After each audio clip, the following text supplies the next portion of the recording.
에베소서 3장 14절부터 19절까지 우리 한 몫으로 읽습니다. 이러므로 내가 하늘과 땅에 있는 각 족속에게 이름을 주신 아버지 앞에 무릎을 꿇고 비노니 그의 영광의 풍성함을 따라 그의 성령으로 말미암아 너희 속사람을 능력으로 강건하게 하시오며 믿음으로 말미암아 그리스도께서 너희 마음에 계시게 하시었고 너희가 사랑 가운데서 뿌리가 박히고 터가 굳어져서 능히 모든 성도와 함께 지식에 넘치는 그리스도의 사랑을 알고 그 너비와 길이와 높이와 깊이가 어떠함을 깨달아 하나님의 모든 충만하신 것으로 너희에게 충만하게 하시기를 구하노라. 아멘. 할렐루야. 우리 한번 선포합시다. 나는 승리자입니다. 아멘. 할렐루야. 그 어떤 것에도 절대로 굴복당하지 아니하고 승리하며, 조금 전에 우리 김희자 집사님이 박수를 살살 쳤는데 우리 한번 세게 칩시다. 승리자의 박수, 승리자의 박수. 할렐루야.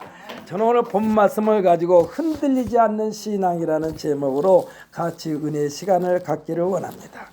연일 뉴스에 초점이 되는 내용을 보면은 세상에 믿을 만한 그 어떤 것도 없다는 것이요, 그 믿을 수 없는 것에 대한 뉴스가 계속 나와요. 가장 신뢰를 해야 할, 신뢰받을 만한 직업이 뭡니까? 공무원이라는 직업인데 예수의 요즘에 공무원들이 아주 그냥 소낙비를 맞고 있어. 모든 사람들의 생각과 기준이 시대에 따라서, 사람에 따라서, 상황에 따라서, 환경에 따라서 판단하는 기준이 다르기 때문에 그렇습니다.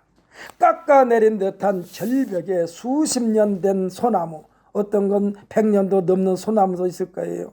이 소나무 시대의 변천만큼이나 이리 꼬이고 저리 꼬여 뒤틀려 있어 꼬불꼬불하여 나무로서는 값이 없어 보입니다만 굳건하게 자리 잡고 나름대로의 강직함을 보존하면서 지나가는 많은 사람들의 탄성을 자아내는 나무가 있습니다. 그리고 요즘에는 사람들마다 다 핸드폰을 가지고 있기 때문에 그 가면서 그 소나무를 핸드폰에다 담는 것을 볼 수가 있어요. 카메라로 찍어가지고. 바람이 불면 금방이라도 땅바닥에 곤두박질 당할 것처럼 보이지만 사방팔방으로 흔들림 당하여도 아무리 센 바람이 불어도 절벽에 우두커니 서 있는 그 소나무, 이리 흔들 저리 흔들 흔들림을 당하지만 바람이 그치면 언제 그랬느냐 하면서 또 자태를 보이고 있습니다. 아주 멋있고 아름답고 두고두고 기억이 남게 됩니다. 비록 바위 틈에 있는 나무, 절벽에 있는 나무이지만 세월의 흐름만큼이나 온갖 풍파를 다 겪어왔기 때문에 웬만하면 다 견디고 나중에는 아무 일이 없다는 듯이 여유로워 보기도 합니다. 왜일까요? 뿌리를 깊이 내렸기 때문에 그래요. 할렐루야. 뿌리를 깊이 내리기 때문에 그래요. 어릴 때부터 그러한 환경에서 성장했기 때문에 그래요. 그리고 비록 절벽이지만은 그 나무는 단단한 바위로 그 뿌리를 보호하고 있기 때문에 비가 내리고 홍수가 나도 끄떡없어요. 끄떡없어. 변함이 없어. 우리가 생각할 때는 이 비가 와서 와르르 무너질 것 같은데 끄떡없어. 시편 기자는 시편 18편 2절에서 뭐라고 그러느냐? 여호와는 나의 반석이시여 했습니다. 사랑하는 성도 여러분, 우리는 여호와 하나님이 나의 반석임을 믿으시기를 바랍니다. 반석하게 되면 떠오르는 단어가 있습니다. 어떤 게 떠오릅니까? 견고함, 흔들림이 없다는 것, 믿음직스럽고 굳건합니다. 그리고 말도 없어요. 조용해요. 그러나 신뢰감이 넘칩니다. 예수님은 제자들을 대표해서 예수님께 시몬이 주는 그리스도시요 살아계신 하나님의 아들이십니다라고 이 고백, 길지도 않습니다. 짧아요. 주는 그리스도시요 살아계신 하나님의 아들입니다. 장황하게 늘어놓지도 않았어요. 그런데 예수님은 이 고백을 들으시고 흡족해 하시면서 이 시몬이라는 이름을 이제부터는 너는 베드로라고 했어요. 시몬이라는 뜻은요, 갈대라는 뜻이요, 이리 흔들 저리 흔들. 그런데 예수님께서 이 갈대와 같은 베드로 시몬의 이름을 싹 바꿔주시면서 이제부터는 너는 베드로라. 이 베드로는 반석이라는 뜻입니다. 이 말씀은요, 내가 너의 인생을 갈대처럼 흔들흔들은 인생이지만 지금부터 너를 반석으로 만들겠다, 이 말씀이요. 할렐루야. 반석으로 만들었어. 반석으로. 예수님은 이 반석 위에 내 교회를 세우리니 했습니다. 생각해 보십시오. 갈대와 같은 베드로 위에다가 어떻게 하나님께서 교회를 세우겠어요? 그러나 하나님께서는 이 베드로, 갈대와 같은 시몬이라는 이 시몬을 베드로 반석으로 만들어야 가지고 그 위에다가 교회를 세우겠다는 말씀인 줄 믿으시기를 바랍니다. 사랑하는 성도 여러분, 우리 모두는 반석과 같은 믿음의 소유자가 되시기를 예수님의 이름으로 축복합니다. 반석과 같은 마음의 소유자가 되시기를 예수님의 이름으로 축복합니다. 반석과 같은 인간관계를 형성하시기를 예수님의 이름으로 축복합니다. 그래야 우리를 보는 사람마다 세상이 다 변해도 저 사람 변함이 없어. 세상의 사람을 다 믿을 수 없어도 저 사람만큼은 우리가 믿을 수 있어. 이와 같은 사람이 되시기를 예수님의 이름으로 축복합니다. 누가요? 우리 자신이. 변덕 부리지 말라는 얘기예요. 할렐루야. 할렐루야. 우리가 잘못한 건 잘못했다고 해버리는 게 좋아요. 그것을 그냥 변명하려고 보니까 나중에는 꼴이 말이 아니야. 우리가 이와 같이 반석과 같은 인간관계를 형성하려면 어떻게 해야 되는가?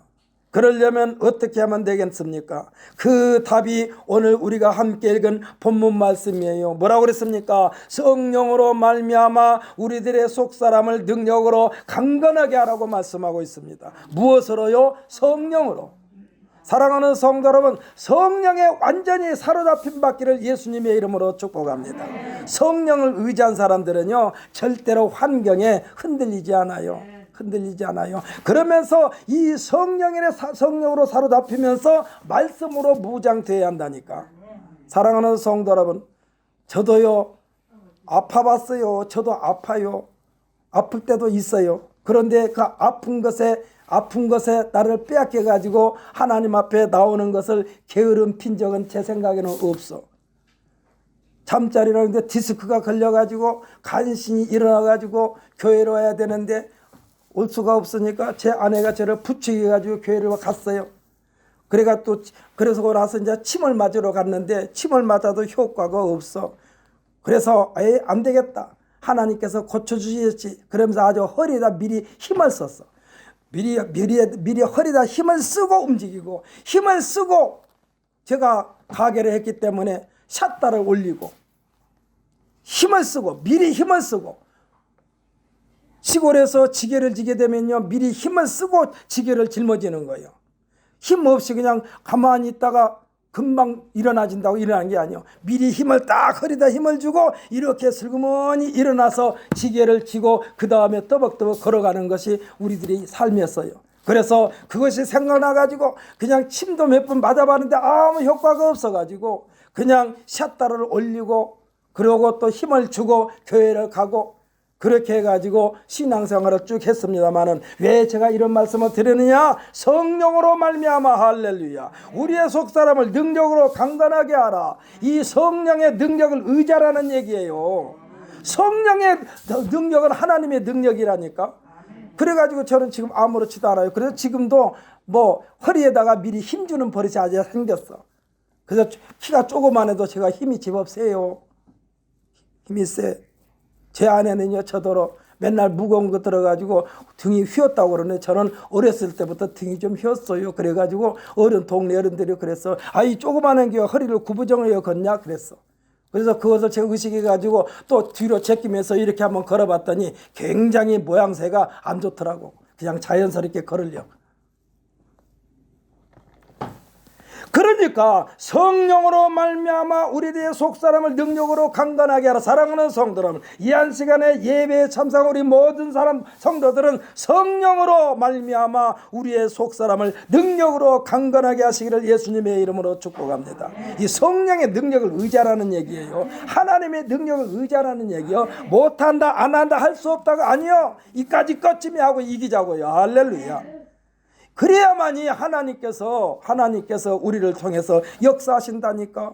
아니 친구들의 네 명의 친구들에 의해 가지고 침상이 요즘 말하면 들것처럼 생겼죠. 군대 침대처럼. 거기에 중풍병자 친구가 한 친구를 네 명의 친구들이 데리고 예수님 앞에 왔습니다. 그것도 천정의 사람들이 너무나 많기 때문에 들어갈 수가 없어서 예수님이 계신 곳 우리 천정의 구멍을 뚫었어요.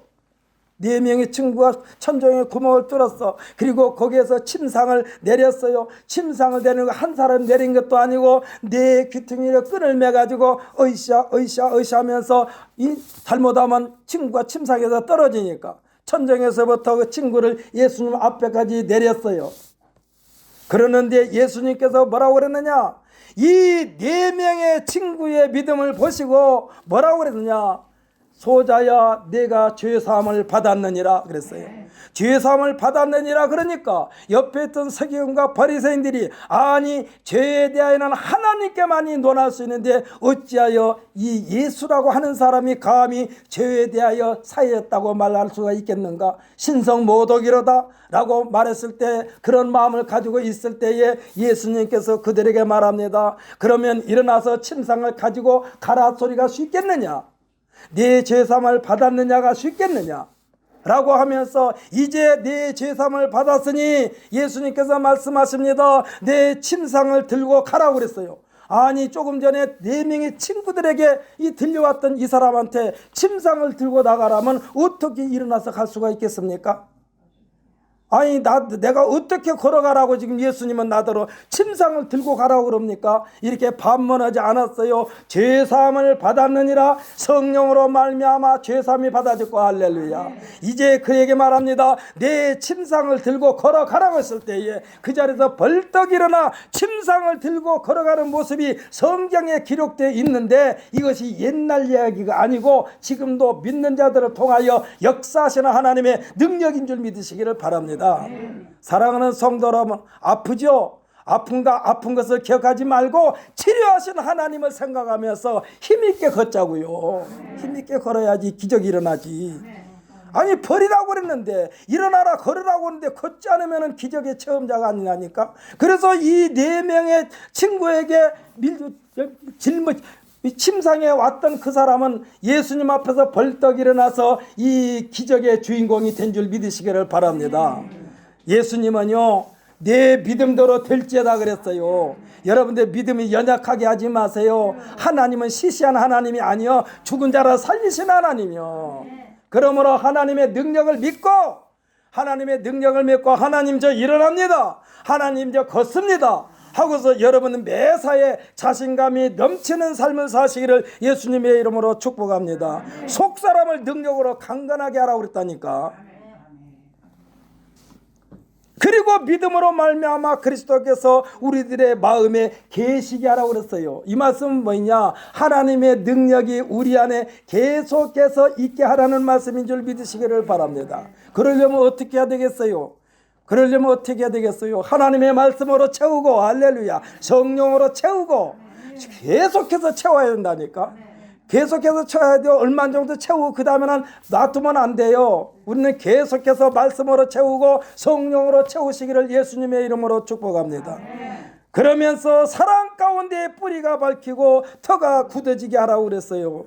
뿌리가 박히고 터가 굳어지려면 사랑이라는 영양분이 있어야 된다는 얘기입니다. 사랑하는 성도 여러분, 뿌리가 박히고 터가 굳어져서 아까 절벽에 있는 그 소나무가 바람이 불어도 끄떡없이 그 아름다운 모습을 자랑하고 있어요. 자랑하고 있어. 사람의 힘으로 그 나무를 옮겨다가 심으면은 그게 있을까요? 아니에요. 스스로 뿌리가 깊이 내려야 돼요. 사랑은 머릿속에 담겨져 있는 것이 아니라 수고라는 희생이 있어야만이 향기나는 사랑, 예수 그리스도의 향기를 풍기는 것이라고 했습니다. 성도 여러분, 사랑하는 성도 여러분, 예수님은 우리들의 편지라고 그랬어요. 편지. 예수님의 편지예요. 성도들은 예수님의 편지예요. 그러니까 여러분은 가는 곳곳마다 예수님의 편지를 전하는 자가 되는 거예요. 우리 한 사람 한 사람이 예수님의 편지, 어떤 편지입니까? 기적을 만들어내는 편지. 할렐루야. 편지의 내용은 구원입니다. 예수님의 편지 내용은 죄악 가운데서 빼내시겠다는 편지. 할렐루야. 우리가 가전제품을 사게 되면요, 사용 설명서가 들어있지 않습니까? 어떻게 사용하라고. 또 이 사서 보면은 조립을 해야 되는데 조립하는 사용 설명서가 있잖아요. 또 약국에서 약을 사도 사용 설명서가 있습니다. 약 속에. 본격적인 농사철이 되면은 비료가 됐건 농약이 됐건 사용 설명서가 있어요. 잘못 사용하게 되면은 새로운 가전제품도 고장나게 돼 있어요. 사용 설명서를 제대로 적용시켜야 돼. 그래야 고장이 안 나. 또 약도요, 사용 설명서대로 먹어야 돼. 그래야 부작용이 안 나요. 1년 농사를 이 사용 설명서대로 비료를 하지 아니하고 사용 설명서대로 농약을 하게 되면은 1년 농사를 망쳐버립니다. 잘 자란 나무도 죽게 되어 있어요. 아무리 영양분을 준다 하더라도 이 사용 설명서대로 안 주면 나무가 죽어버린다니까. 제가 이거 경험을 했어요. 이 화분에다가 나무를 심어가지고 이게 이제 봄철 돌아오니까 좀 이 약 비료를 조금만 할 걸, 좀 맛있는 과일도 맛있는 열매를 따먹을까 해가지고 앵두나무에다가 비료를 좀 흠뻑 줬더니 맨 처음에는 꽃이 다 맺어 있었는데 이 비료가 너무 독해가지고 앵두나무가 다 죽어버렸어. 왜 그래요? 너무나 독하게 주니까 그래요. 사용 설명서대로 안 하면 그런다니까. 우리가 문제를 푸는데도 공식이 있습니다. 공식이 기본입니다. 이 공식을 무시하면 비비 꼬이게 됩니다. 신앙생활의 기본은요, 믿음이고, 할렐루야. 믿음이 기본이에요. 이 믿음을 견고하게 하는 힘과 능력은 하나님의 말씀이고, 할렐루야. 그래서 말씀이 없는 믿음은요, 쉽게 흔들려 버려요. 말씀이 없는 믿음은 세상 사람들로 말하면은 무당신앙이 돼요. 무당신앙. 사랑하는 성도 여러분, 하나님의 말씀을 늘 읽으면서 말씀을 기본으로 해서 신앙이 성장해야만이 무당신앙이 안 돼요. 사랑하는 성도 여러분, 내가 기도했더니 하나님께서 이렇게 하라고 그러더라. 이거 잘못하게 되면 귀신신앙 되는 거예요. 무당신앙 되는 거예요. 기도할 때요, 하나님의 말씀이 떠오르는 것이 진짜 온전한 믿음인 줄 믿으시기를 바랍니다. 우리가 기도할 때 하나님의 말씀이 자꾸 떠올라야 돼요. 성경 말씀을 읽으면서 잘 이해가 안 됩니까? 여기 있는 이종거리가 아무리 목사지만 여러분에게 주신 말씀 하나님의 뜻을 100% 해석할 수가 없어요. 그렇기 때문에 말씀을 읽고 이해가 안 되면 그 자리에서 하나님 앞에 기도하세요. 아니면 조금 있다가 기도하더라도 하나님, 조금 전에 하나님의 말씀을 읽었는데 무슨 뜻인지를 잘 모르겠어요. 깨닫게 하여 주옵소서 하고 하나님 앞에 기도했을 때에 여러분 하나님으로부터 깨달음을 주실 줄 믿으시기를 바랍니다. 이것이 진짜 신앙이요. 이것이 흔들리지 않는 신앙이요. 말씀이 없는 신앙은요, 귀신신앙이라니까, 무당신앙이라니까. 성경책 펴놓고 눈을 가물가물하면서 뭐 어쩌고 그런데 조심하세요, 여러분. 성경책 가지고 점치는 사람 많아요. 성경책 가지고 점치는 사람 많아. 교회 간판 걸어놓고 기도해 준답시고 사람 불러다 놓고 기도하면서 돈 요구하고, 기도하면서 돈 요구하고 대가를 받기를 원하고, 이거 전부 다 무당신앙이야. 여러분 이거 조심하시기를 바랍니다. 여기서는 이종거리는 하나님 말씀 외에 다른 것은 전하지 않기로 작정을 했어요. 그렇기 때문에 여러분 예배 시간에 여러분에게 책망 섞인 설교를 해도 아멘으로 받아들이시기를 예수님의 이름으로 축복합니다. 이 약이에요. 약이야. 쓴 약이요. 받아들이기 거북한 게 쓴 약이요.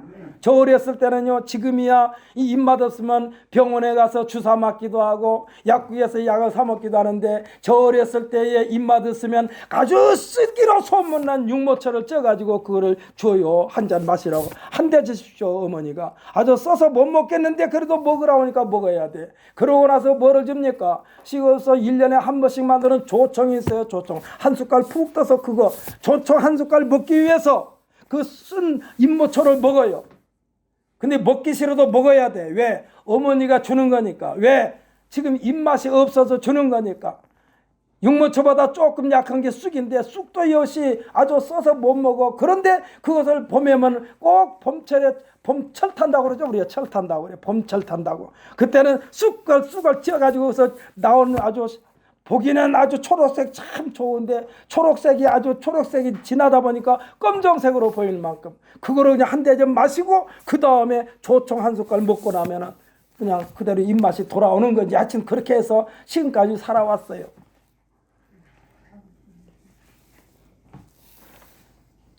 그러니까 하나님의 말씀을 근거로 해서 신앙생활을 하게 되면은 흔들리지 않는다니까요. 할렐루야. 할렐루야. 여러분 눈 깜짝깜짝하면서 또 그런 데 가서 기도 받으려고 생각하지 마세요.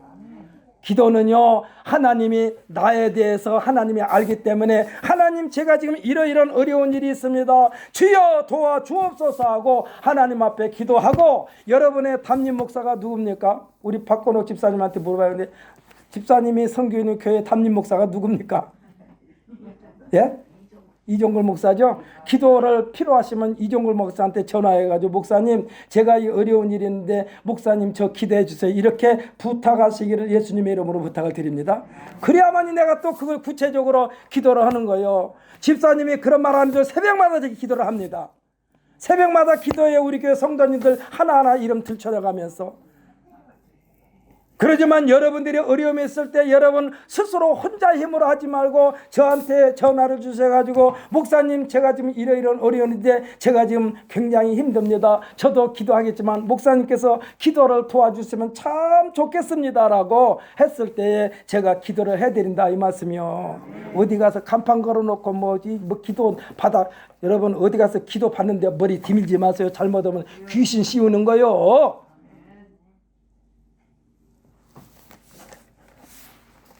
신앙생활하면서 난관에 부딪혔을 때에 이를 헤치고 나가는 공식이 하나님의 말씀이라니까. 말씀 속에서 문제 해결의 열쇠를 공급받게 되는 줄 믿으시기를 바랍니다. 이 세상에 살고 있는 모든 사람들의 숙제는요, 무엇을 먹을까, 무엇을 입을까, 무엇을 마실까에 초점이 맞춰져 있어. 그래서 새벽부터 지금 열심히 일하는 사람들은 이 숙제를 하기 위해서 열심히 일하고 있어요. 그렇지 않습니까? 돈 벌기 위해서, 돈 버는 숙제를 해결하기 위해서 어떻게 하면 가족들을 편안하게 잘 먹이고 잘 입힐까, 이 숙제 해결하기 위해서 열심히들 일을 하고 있어요. 세상에는 모든 다툼이나 싸움이나 전쟁도 이 숙제를 해결하려고 싸우는 거예요. 이와 같은 일에 얽매여 있는 사람들에게 예수님께서 말씀하시기를 너희는 먼저 그의 나라와 그의 의를 구하라고 말씀하셨습니다. 이 말씀 뭐예요? 먼저 하나님을 찾으라 이 말씀이요. 할렐루야. 할렐루야. 하나님을 찾아야 돼요. 맨 먼저 무슨 일을 하든지 하나님의 나라와 하나님의 의는요, 각 사람에게서 무엇을 거둘 것인가의 계획이 하나님에게 있다는 뜻이요. 하나님은 저를 통해서 거두시기를 원하시는 열매가 따로 있고 여러분 한 사람 한 사람을 통해서 거둬드리기를 원하시는 열매가 따로 있는 줄 믿으시기를 바랍니다. 각 사람으로 하여금 하나님께서 여러분에게서 얻고자 하시는 열매가 있어요. 그래서 하나님 앞에 나와 무엇을 먹을까, 무엇을 입을까, 무엇을 마실까 이런 것이 아니라 먼저 하나님의 나라와 하나님의 의를 구할 때에 하나님께서 우리를 하여금 분수를 알게 하신다 이 말씀이요. 분수를 모르고 제 아무리 설쳐보았자 하나님께서 각 사람에게 맡겨주신 그런 만큼만 채워주고 다 쏟아져 버린다는 사실을 믿으시기를 바랍니다. 저는요 가끔 중장비 중에 포크레인이라는 게 있죠. 이렇게 바가지로 푹 퍼서 이렇게 흙을 파올리는 거. 이 포크레인이 물속에서 모래를 퍼올리는 것을 보게 될 때에 제가 깨달은 것이 있습니다. 물속에서 모래를 퍼올려요. 포크레인에 붙어있는 이 바가지, 이거 바가지라고 하는데 물속에서 잔뜩 쌓이는 모래를 아무리 많이 퍼올린다 해도 바가지 크기만큼만 담겨져 있고 물과 함께 나머지는 물속으로 다시 쓸려 내려간 것을 볼 수가 있습니다. 사랑하는 성도 여러분, 바가지만큼만 퍼올려지는 거예요. 제 아무리 발버둥 쳐도 그 그릇보다 더 이상 차질 않아요. 푹 퍼서 이렇게 올리면은 아무리 물속에서는 수북이 쌓여있다 할지라도 부어오려면 물이 흘러내려가면서 나머지 다 흘러내려가고 딱 한 바가지만 붙어있는 거예요. 그 외에는 다 헛수고요.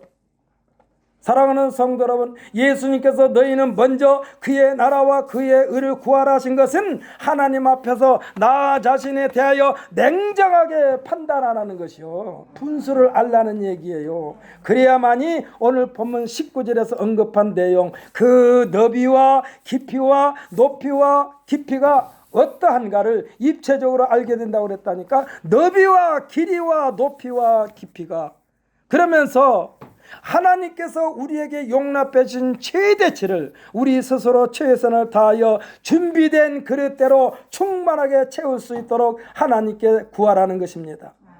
우리는 우리 스스로 나 자신에 대하여 누구보다도 잘 알고 있다고 큰 소리 치지만, 사랑하는 성도 여러분, 여러분이 여러분 스스로를 잘 알고 있다고 생각하고 있지만은 아니에요. 우리가 우리 자신을 생각할 때는 늘 과대평가를 해. 나라는 그릇이 요만한데 내가 다른 사람들 말 때는 이만한 것처럼 그렇게 말을 해. 과대평가한다니까. 나 자신을 스스로, 나에 대하여 스스로 잘 진단하게 하시려고 예수님께서 우리에게 말씀하신데, 그 첫 번째 말씀이 뭐냐? 내 자신을 부인하라고 그랬어요. 내 자신을 부인하라. 여기서 내 자신을 부인하는 거면 내려놓으라는 얘기요. 내려놔라. 내가 내 자신을 내려놔야만이 내 크기를 안다, 이 말씀이요. 사랑하는 성도 여러분, 아무나 정주영 씨나 아무나 이병철 씨처럼 그런 재벌가가 되는 것이 아니라 그 사람들은 그 사람들의 그릇이 있다라는 얘기입니다. 우리들의 몸무게를 측정하는 체중기도 보면은 이 체중기를 갖다 놓고 맨 처음에 해야 할 일이 뭡니까? 우리 이라영 집사님한테 한번 숙제 한번 내볼게요. 체중기를 갖다 놓고 맨 처음에 해야 할 일이 뭡니까? 0점 맞추는 거예요. 0점 맞추지 않고는요, 몸무게를 제대로 잴 수가 없어요. 근데 사람들은 자기 자신을 0점에다 안 놓는다니까. 0점에다 안 놓으니까 문제예요. 0점을 맞추지 않고 몸무게를 측량하면요, 정확한 몸무게를 측정할 수가 없어요. 그래서 예수님께서 네 자신을 부인하라고 그러는 거야. 내가 누구인가? 나에게 있는 달란트가 무엇인가? 이것을 스스로 진단하게 하시려고 셀프 진단하라고 하는 거예요. 이것이 네 자신을 내려놓으라는 얘기요. 사랑하는 성도 여러분, 다른 사람들의 멱살이 잡혀가지고 내려오면 자존심 상하지 않아요? 그러니까 그냥 우리 스스로 내려오라 얘기요. 여러분, 자존심 상하지 않아요? 억지로 끄집어 내리면은. 그런데 우리 스스로 내리면 자존심 상할 게 없어. 우리 스스로 딱 내려왔어. 그런데 주인이 와가지고, 아니 선생님이 여기 앉아계십니까? 저 높은 자리에 올라가셔야지. 요렇게 높은 자리에 올라가게, 내가 높은 자리에 올라가지 말고 그 주인으로 하여금 나를 높은 자리로 올라가게 하도록 내려놓으라, 이 말씀이요. 셀프 진단. 하나님의 말씀은 우리 자신을 스스로 진단하는 셀프 진단. 이 말씀을 주셨고 또 기도하라고 한 것입니다. 말씀을 읽고 듣고 기도하는 것은 게으름 피면은 녹슬은 것도 모르고, 사랑하는 성도 여러분, 녹이 탱탱 슬었는데 말씀 보지 않냐고 기도하지 않으면은, 내 인생이 녹이 탱탱 슬었는데 기도하지 않냐고 말씀 보지 않으면은 녹슬은 것도 모르고, 어디가 고장난 것도 모르고, 오일이 부족한 것도 모른 채 그냥 자동차 시동 거는 것과 똑같아. 그냥 녹슬었고 고장났고 오일이 부족한데 시동을 겁니다. 시동은 일단 걸릴 거예요. 그런데 중간에 어떠한 사고가 나가지고 치명상을 입을지 모른다, 이 말씀이요. 사랑하는 성도 여러분, 우리는 기도하는 시간이 내 인생을 정비하는 시간이야. 할렐루야. 내 인생을 정비하는 시간이 기도하는 시간이고, 말씀을 읽는 시간이 정비하는 시간이요. 하나님은 우리에게 늘 깨어 있으라고 말씀하십니다. 깨어 있다는 것은요, 농부가 낫이나 도끼를 날 세우는 것과 같은 거예요. 왜 나를 세우나요? 왜 나를 세워? 단번에 목적을 이루기 위하여 나를 세우는 거예요. 저 들판에 있는 풀도요, 낫이 둔하면 절대로 풀도 안 벼져. 나를 세워야 착 한 번 했을 때 착착착착 넘어져요. 저 어렸을 때 보면은 이 시골에 가게 시골서 이 풀을 베는 것을 보게 되는데 지금이야 뭐라 합니까? 예초기로 다 풀을 빕니다만 옛날에는 집에서 이 소를 먹이는 사람들은 머슴들이 가서 하루에 그냥 풀을 막 전할라요, 비워가지고. 근데 갈 때 어떻게 한 줄 아십니까? 낫 한 자루만 가지고 가는 게 아니에요. 들판에서 숫돌 가지고 갈 수 없으니까 낫을 보통 몇 자루씩 가지고 가요. 낫을 몇 자루씩 가지고 가다가 풀을 착착착착 비다가 안 비면 다시 낫으로 바꾸는 거예요. 왜? 날 세워진 낫으로 바꾸는 거예요. 여러분 그거 비는 거 보면요 참 기가 막히게 요즘에 예초기보다 더 잘 베요. 깨끗하게 베요. 아주 착착착착착착착 그냥 이 뭐예요 바리깡으로 모임인 것처럼 똑같이 베어지는 거예요. 이제 탁 펴놓고 낫 끝을 싹 걷어들이는 거예요. 그러면 아주 깨끗하게 잔디가 깎이는 것을 볼 수가 있어요. 왜 나를 세워요? 목적한 바를 이루기 위해서 나를 세웁니다. 여러분 도끼도 나를 세워야지 한 번에 착 장작이 펴지는 거예요. 나를 안 세우면요 그냥 힘만 들어가 쿵쿵 소리는 요란하게 나. 단번에 끝장을 낼 수가 없어. 힘만 낭비됩니다. 나중에는요 조롱을 당해요. 그놈의 그 도끼도 아니네. 조롱당해. 누가? 나무가 그럴 거예요. 나무가 도끼한테. 야 이놈아 도끼야 날이라 제대로 세워가지고 내 목을 잘라라. 너 힘만 들지 내 목이 그렇게 쉽게 나가는 줄 아냐?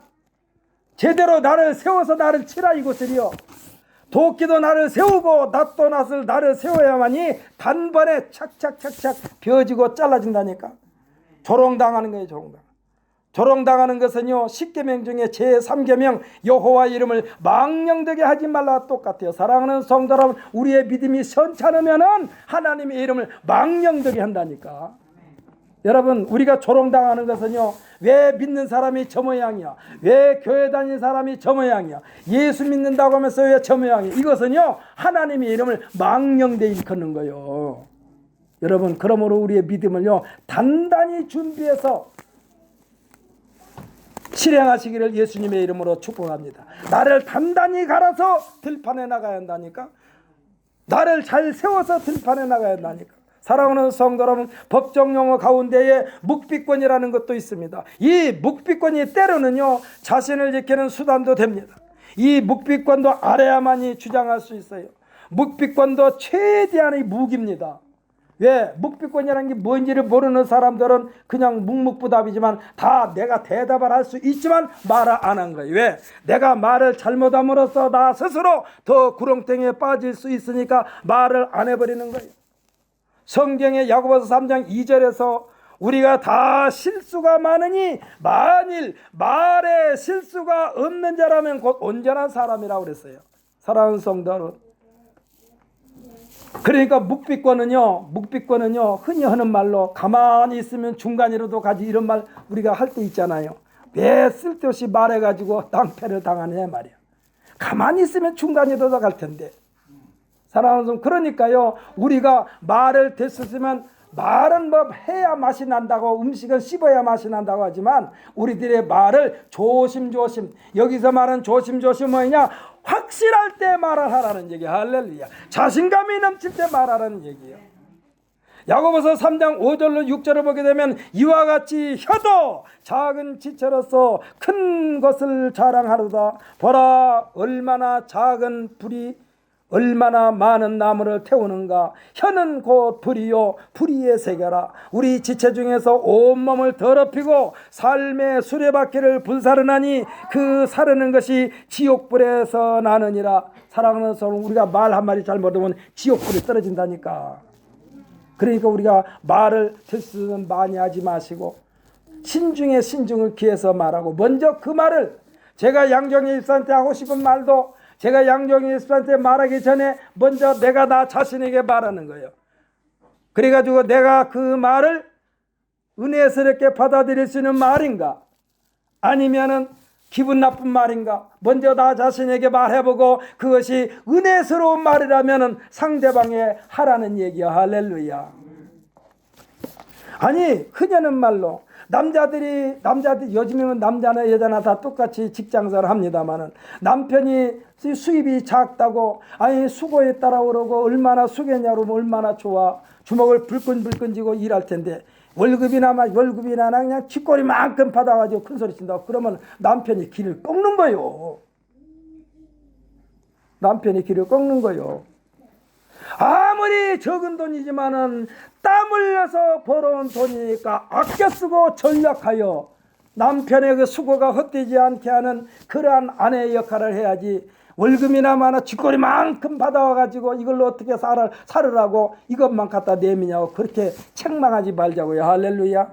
우리는요 월급날 요즘에는 월급 봉투를 안 가지고 전부 다 온라인으로 들어오더라고.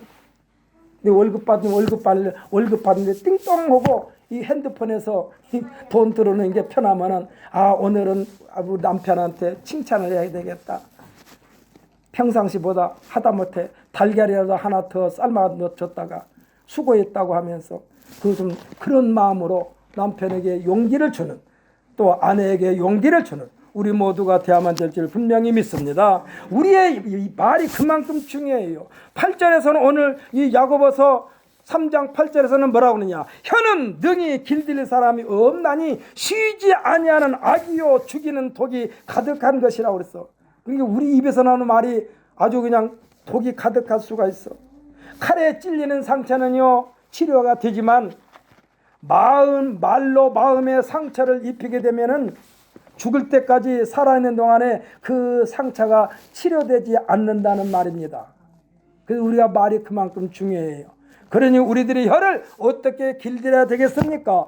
민수기 14장 28절에 보면 뭐라고 그랬느냐. 여호와의 말씀에 나의 삶을 두고 맹세하노라. 너의 말이 내 귀에 들린 대로 내가 너에게 행하리니 라고 말씀하고 있어요. 아마 이 말을 옛날 우리 어른들이 성경을 보지 않았을 텐데 어떻게 알았는지 몰라. 말이 씨된다는 말을 어른들이 했잖아요. 말이 씨된다. 말이 씨된다. 이게 말 조심하라.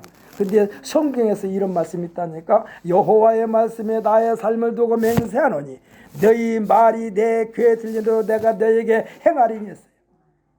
이 말씀은요 대단히 두렵기도 하고 무서운 말씀이요. 어떠한 말을 어떻게 해야 되겠는가. 나에게서 나온 말 한마디가 생명을 살리기도 하고 죽이기도 한다는 말씀입니다. 우리는 이 시간 작심삼일이 될지언정 결심 한번 해봅시다. 따라서 한번 해보세요. 나는 앞으로 부정적인 생각과 부정적인 판단과 부정적인 말은 절대로 하지 않겠노라.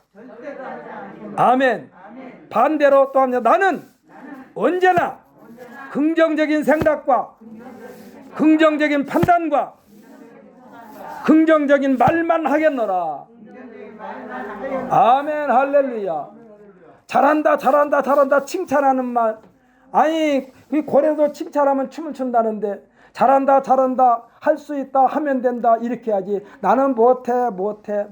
아유 내가 어떻게 그런 거냐. 이렇게 부정적인 말도 하지 말고 부정적인 생각도 하지 말고 우리는 항상 긍정적인 말. 뭐라고 하면 내가 능력 주시는 자 안에서 내가 모든 것을 할 수 있다라는 긍정적인 마음으로 가득 채우시기를 예수님의 이름으로 축복합니다.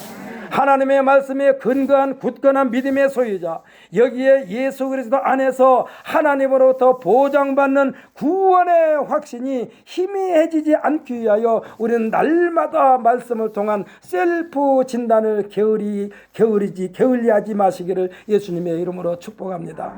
우리는 셀프 진단을 날마다 하자고요. 자동차 정비를 날마다 하듯이 이와 같은 삶의 소유자에게 주시는 하나님의 말씀이 시편 1편 2절로 3절입니다. 거기 한번 읽어보십시다. 구약성경 804페이지입니다. 구약성경 804페이지 시편 1편. 성경책에 기록되면 시편 바로 첫 번째니까 거기에 있어요. 시편 1편